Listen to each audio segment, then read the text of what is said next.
Once upon a time, a rainy evening and a homeless and hungry dog. The scene opens on a dark, rainy alley. Lightning flashes. A small, thin golden dog shivers near a dumpster, his ribs showing. His ears perk up as footsteps approach. Charles, a young man in his late 30s wearing a worn-out jacket, walks past the alley. He hears a soft whimper and stops. He turns, squinting through the rain. Charles, curious, what was that? He walks toward the sound and spots the dog. The dog looks up with sad, pleading eyes. Charles sighs, "Man, I can barely afford food for myself, but I can't leave you here."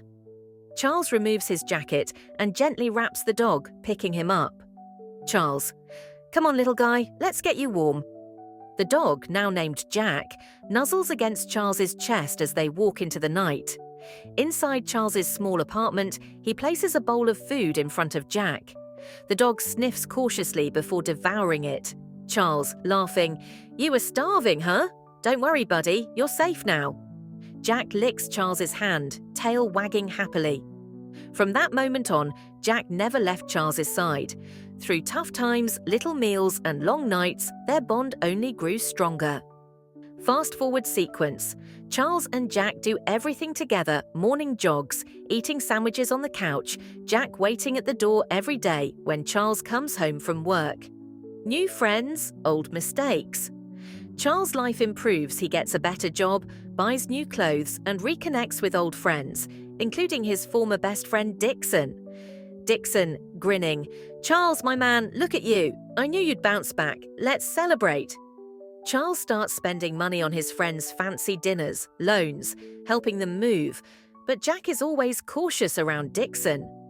One night, Dixon visits while Charles eats dinner. Jack growls lowly. James, nervous laugh. Why's your dog looking at me like that?" Charles, chuckling, "Relax, Jack. Dixon is a friend." Jack's ears flatten, but he stays close to Charles, his tail still. Months pass. Charles loses his job due to company layoffs. He calls Dixon for help, but Dixon ignores the call. He tries again. Voicemail. All his so-called friends disappear.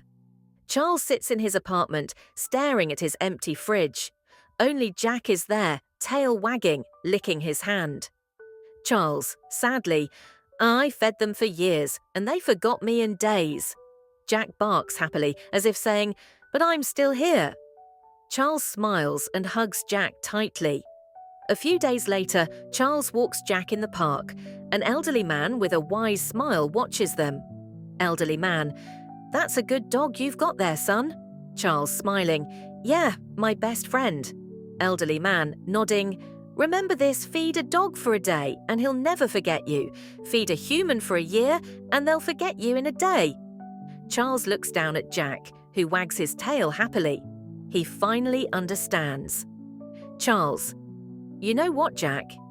From now on, I'm only keeping those who truly care about me," Jack barks, wagging his tail excitedly as Charles laughs.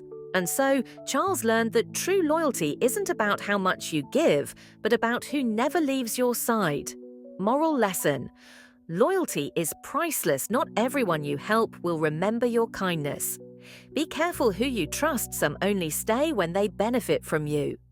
A dog's loyalty is unconditional, while human loyalty often depends on what they gain. Cherish those who stand by you, even when you have nothing to offer.